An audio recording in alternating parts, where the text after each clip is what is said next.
Hello friends, एक बार फिर से आप सबका स्वागत है आपके अपने यूट्यूब चैनल पे। मैं हूं रवि पांडे और आपको जानकारी दूंगा किताबों के बारे में। साहित्यिक किताबें हों या पर्सनालिटी डेवलपमेंट से संबंधित किताबें हों या कोई ऐसे मनोरंजन से या कि कुछ भी, मतलब कुल मिला के अच्छी किताबों के बारे में मैं आपको जानकारी दूंगा। तो आज मैं जो है तो एक मुंशी प्रेमचंद की लिखी किताब है, किताब नहीं एक्चुअल में ये जो है तो कहानियों का संग्रह है। काफ़ी कहानी इसमें 10-11 कहानी है। आपको मिलेगी दो बैलों की कथा एवं अन्य कहानियों नाम से। तो दोस्तों एक्चुअल में कहानी क्या होती है, कहानी होती है जैसे इस समय यूट्यूब में शॉर्ट्स करके नया जो है तो फीचर आया है। मतलब आपको कोई इन्फॉर्मेशन बहुत कम समय में चाहिए तो आप जो है तो इसका, जैसे इंस्टाग्राम में रील है, तो आपको कोई इन्फॉर्मेशन बहुत कम समय में मिलेगी। ज़्यादा आपको आपका टाइम नहीं लगेगा और आपको जो है तो जो भी चीज़ आप इन्फॉर्मेशन चाहते हो वो मिल जाएगी। तो इसी तरह का जो है तो किताबी दुनिया में देखा जाए तो कहानियों का काम होता है कि बहुत ज़्यादा समय भी नहीं लेंगी और बहुत ज़्यादा इनमें पढ़ना भी नहीं रहता, लेकिन आपको मैसेज पूरा मिल जाता है। इसी जो है तो तर्ज में मुंशी प्रेमचंद जी ने भी काफ़ी सारी कहानियाँ लिखी हैं। तो उन्हीं कहानियों में मैं आज जो है तो दो बैलों की कथा एवं अन्य कहानियों के बारे में आपको जानकारी दूंगा। तो इसमें 10-11 कहानियां हैं। तो सारी तो मतलब अब चाहे मैं गेस ना कर पाया हूँ या ना भी हूँ, सारी मेरे को उतनी खास नहीं लगी, लेकिन 3-4 कहानियां हैं जो दिल को छू गई। मतलब जिनको बोलते हैं कि दिल में दस्तक दे जाना, ऐसा था। तो जो अपनी पहली कहानी है तो आपने शायद पढ़ी होगी, दो बैलों की कथा। इसमें जो है तो साधन बैल, लेकिन साध्य बैल नहीं है। साध्य मानव समाज है और मानव समाज में जो बुराइयां, जो कुरीतियां फैली हैं वो है साध्य। साधन के तौर पे जो है तो प्रेमचंद जी ने बैलों का जो है तो उपयोग किया है या बैलों के द्वारा अपनी जो है तो कहानी प्रस्तुत की है। और इसमें बताया गया है कि जैसे पशुओं में जो सबसे शांत होता है और जो अमूमन बहुत कम ही विद्रोह करता है वो होता है गधा। इसलिए उसको गधा बोला जाता है क्योंकि वो इतना शांत है। और इसी श्रृंखला में थोड़ा सा कम गधा है बैल, जो कि कभी कभी गुस्सा कर देता है। तो उसी पे आधारित है।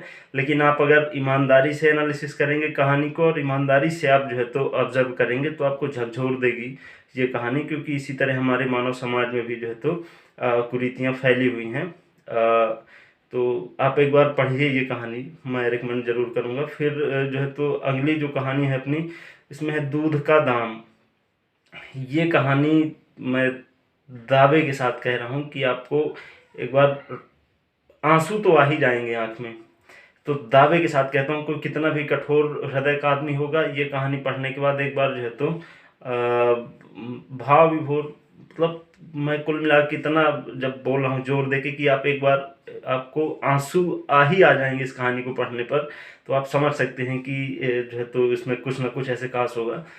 आप पढ़ेंगे तो आपको समझ में आएगा कि कैसे जो है तो एक गरीब घर की औरत कुछ पैसे के लिए अपना घर चला सके, ताकि इसलिए कुछ पैसे के लिए किसी अपने बच्चे को दूध न पिला के किसी और के बच्चे को दूध पिलाती हैं, ताकि उससे जो पैसे मिलेंगे तो अपना घर चला सके।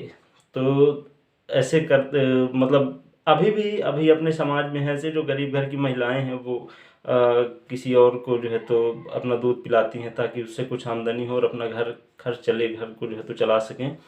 तो ये जो है तो कहानी आपको झकझोर देगी। मतलब आखिरी में ऐसा होता है कि जो महिला है उसका पति भी मर जाता है, महिला भी एक जो है तो सांप काट लेता है तो वो भी मर जाती है। फिर उसके बाद उसका बेटा जो है तो उसकी दशा दिखाई गई, उसकी दशा कैसे होती है, मतलब दशा क्या दुर्दशा हो जाती है उसकी। तो ये कहानी जब आप पढ़ेंगे तो आपको अंदर से ऐसा महसूस होगा कि कई बार आपने पढ़ा होगा कि जितनी प्रजातियां हैं, जितने जीव जंतु हैं, उनमें मानव सबसे विकसित है और सबसे सफल जाति मानी जाती है, इंसानी नस्ल जो है। लेकिन इस कहानी को जब आप पढ़ेंगे तो एक बार आपको सोचने पे मजबूर कर देगी कि क्या सच में इंसानी नस्ल विकसित हुई है या आज भी जो है तो उसमें ओछापन है, कि कुछ पैसों के लिए या कि कुछ फ़ायदे के चक्कर में जो है तो एक इंसान दूसरे इंसान का गला किस प्रकार घोटता है, कैसे उसको सताता है। तो आप जब पढ़ेंगे इसको तो आपको एक बार आपके दिमाग में प्रश्न चिन्ह ज़रूर खड़े कर देगी कि क्या ये अभी सच में इंसान इतना विकसित हुआ है या केवल ये सब ऊपरी ढकोसलापन है, केवल दिखावे की चीज़ें हैं कि इंसान डेवलप हुआ है। तो एक बार पढ़िए ज़रूर। मैं बिल्कुल, अगर आप पढ़ने के इच्छुक हैं तो मैं एक बार ज़रूर सजेस्ट करूँगा कि आप प्लीज़ इसको पढ़िए।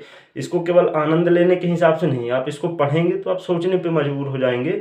और अगर आप बोल रहा हूँ, अगर आप ईमानदारी से एनालिसिस करेंगे तो हो सकता है कि आपका थोड़ा सा नज़रिया भी चेंज हो जाए। ये जो है तो समाज की जो अभी कंडीशन है इसको लेके इसी में जो है तो एक आध कहानी और है। कहानी है दिल की रानी। ये उस टाइप वाली नहीं है दिल की रानी, लेकिन इसमें जो है तो अब ये थोड़ी हिस्ट्री से है, हो सकता है मिथक है। जो है तो इसमें तैमूर और मतलब तुर्की लोगों पे बेस्ड है। तो एक तैमूर रहता है राजा। अब ये चूंकि मेरे को इसका क्लियर आइडिया नहीं कि ये वही तैमूर लंग है या कोई दूसरा, शायद दूसरा तैमूर होगा। उसके हृदय परिवर्तन पे आधारित है कि कैसे एक लड़की वो रहती तो लड़की है लेकिन लोगों की नज़र में लड़का बनी रहती है। और वो जो है तो क्या करती है कि उसके जो निर्णय रहेंगे, उसका जो हृदय रहेगा, वो इतना मतलब दयावान या दयालु रहती है। उसके विचार इतने अच्छे रहते हैं कि तैमूर जैसे एक आक्रांता को भी जो है तो बदल देती है। तो इसी पे आधारित है कि दिल की रानी मतलब सब के जो है तो हृदय परिवर्तन कर देती है, दिल का परिवर्तन कर देती है, दिलों पे राज करती है, इसलिए दिल की रानी ऐसा शीर्षक है। पढ़ेंगे आपको हो सकता है आप पढ़ने में कभी कभी जो है तो आपका लिंक टूटेगा, क्योंकि ये थोड़ा सा मिथक है और अपने इतिहास से रिलेट नहीं करती, इसलिए ये जो है तो कभी कभी माइंड से थोड़ा सा डिस्टर्ब भी हो जाती है कि मतलब दिमाग कैच नहीं कर पाता कि ये एक्चुअल में हो क्या रहा है। पर आपको मज़ा आएगी पढ़ के।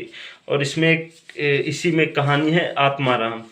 आत्मा आत्माराम को जब आप पढ़ेंगे स्टोरी को, इसमें जो मानव का मन है उसके बारे में दिखाया गया कि मतलब कुल मिला के मोह की जो पराकाष्ठा है उसको दिखाया गया कि कैसे एक आदमी जो है तो किसी तोते पे मोहित हो जाता है, तो उसी के पीछे परेशान हो जाता है। और ये अच्छी चीज़ है, अगर आप किसी एक चीज़ में इतना ज़्यादा कंसंट्रेट हो रहे हैं तो यही तो ध्यान है, यही तो योग है। किसी एक चीज़ में बाकी सारे जंजाल से दिमाग निकाल के केवल एक जगह लगा देना, यही तो योग है। अब उसको पता नहीं रहता कि मैं योग में आ गया। अब वो जो है तो तोते में दिमाग इतना ज़्यादा लगा देता है कि हालांकि कुछ कोइंसिडेंस भी होते हैं, लेकिन ज़्यादातर ऐसा रहता है कि जब आप किसी चीज़ में पूरी तरह ध्यान लगाएंगे तो आपको निश्चित रूप से कुछ ना कुछ फ़ायदा मिलता है। तो उसको तो हालांकि जो है तो मुद्रा धन वाला फ़ायदा मिलता है, पर ज़्यादातर केस में ऐसा होता है। तो आप जो है तो पढ़ सकते हैं, मैं बिल्कुल रिकमेंड करूँगा। बहुत शानदार स्टोरी है, आपको मज़ा आएगा पढ़ के। मज़ा आएगा, मज़ा इन द सेंस कि आपको जो है तो विचलित कर देंगी ये कहानियाँ, विचलित कर देंगी कि ये सच में क्या ऐसी व्यवस्था है, ऐसी कुरीतियाँ हैं। और आप जब जो है तो ईमानदारी के साथ एनालिसिस करेंगे तो आप पाएंगे कि सच में ये ऐसी व्यवस्था है, ऐसी कुरीतियाँ हैं अपने समाज में जिन पे अभी ध्यान देने की ज़रूरत है और जिनको जो है तो सुधारने की ज़रूरत है।